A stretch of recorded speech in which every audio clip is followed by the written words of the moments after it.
Aston Martin riafferma il suo ruolo nel segmento delle Ultra Luxury GT con questa splendida nuova Vantage e anche il suo DNA Motorsport. E sì, perché questa vettura è la base per le nuove GT3 e GT4, GT3 e GT4 che hanno debuttato quest'anno anche vincendo.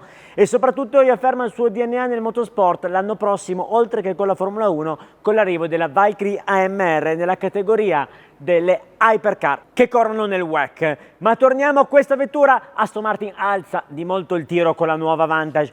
Ha più poco a che fare con la vettura precedente, a cominciare dal design totalmente modificato, i nuovi fari anteriore, la nuova griglia più 38% per dare molta più aria al propulsore, il nuovo front split, così come il nuovo cofano motore e la nuova presa d'aria laterale per il raffrescamento dei freni. Per quanto riguarda il profilo laterale della nuova Vantage, spiccano subito i nuovi dischi da 400 mm super generosi all'anteriore, così come lo specchietto senza cornice già visto sulla DB12, davvero elegante.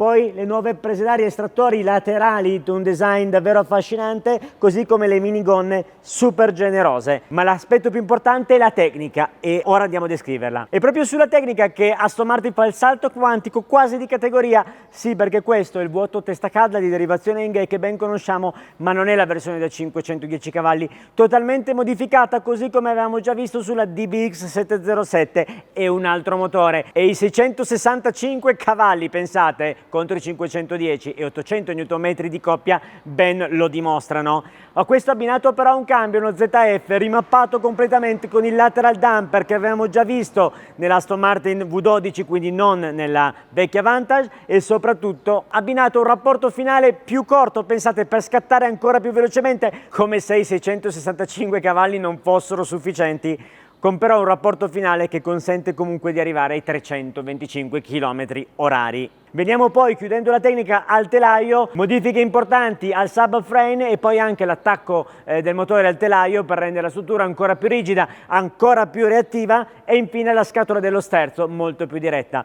Finora vi ho raccontato la tecnica di questa nuova Aston Martin Vantage, è arrivato il momento ora di testarla.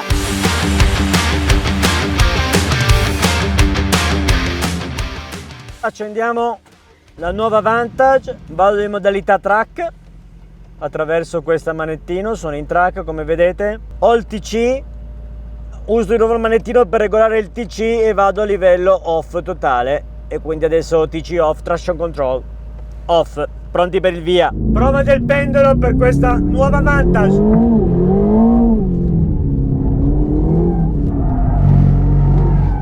Seconda marcia qua.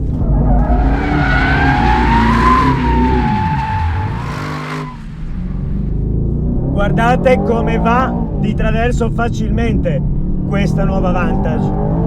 Ma quello che stupisce non è solo quanto va di traverso, ma quanto rimane di traverso. È bellissima, è quasi non un Aston Martin, nel senso ci aspettiamo una gentleman's car da grandi performance, in realtà abbiamo una vettura che sa essere anche estremamente sporcacciona, per l'appunto. Quasi una drift car. Iniziamo dal launch control per provare questo supermotore da 665 cavalli.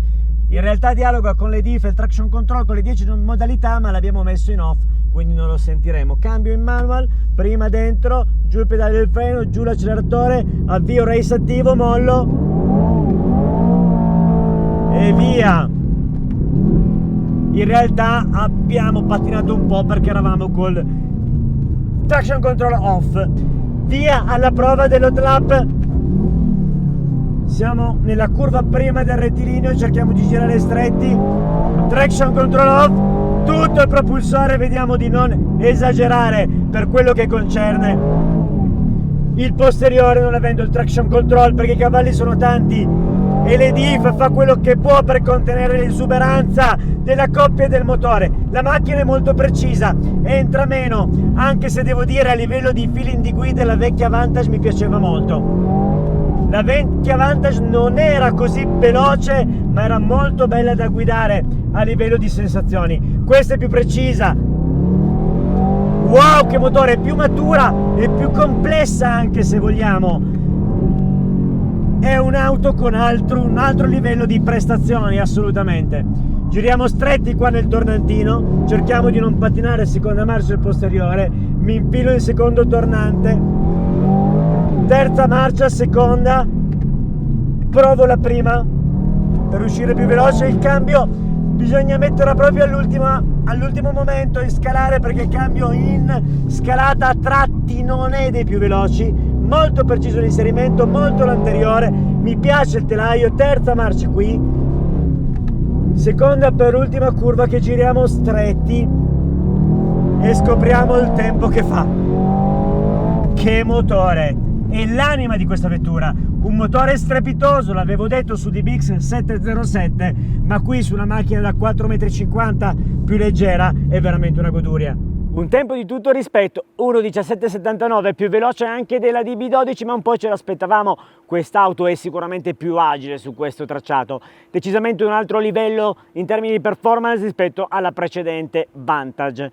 Tuttavia qualche miglioramento ci può ancora essere, il cambio potrebbe essere ad esempio più veloce in scalata e probabilmente a livello di carattere complessivo una maggiore differenziazione rispetto al DB12 potrebbe essere gradita nei futuri sviluppi di questa straordinaria vettura. Tuttavia è innegabile che con questa nuova Vantage Aston Martin è su un altro livello, su un altro pianeta, quasi su un'altra classe di prodotto rispetto alla precedente versione. Più matura, più performante, più potente, più completa, più tutto. L'ingegnere della casa me l'aveva detto: Alessandro, questa non è una vettura che va di traverso, questa è una vettura che sa restare di traverso, e così è. Adesso attendo i vostri commenti qui sotto, sia sullo straordinario design di questa nuova Vantage, sia sulle performance, considerando che oggi la pista era a oltre 35 gradi di temperatura aria, quindi davvero sfidanti le condizioni.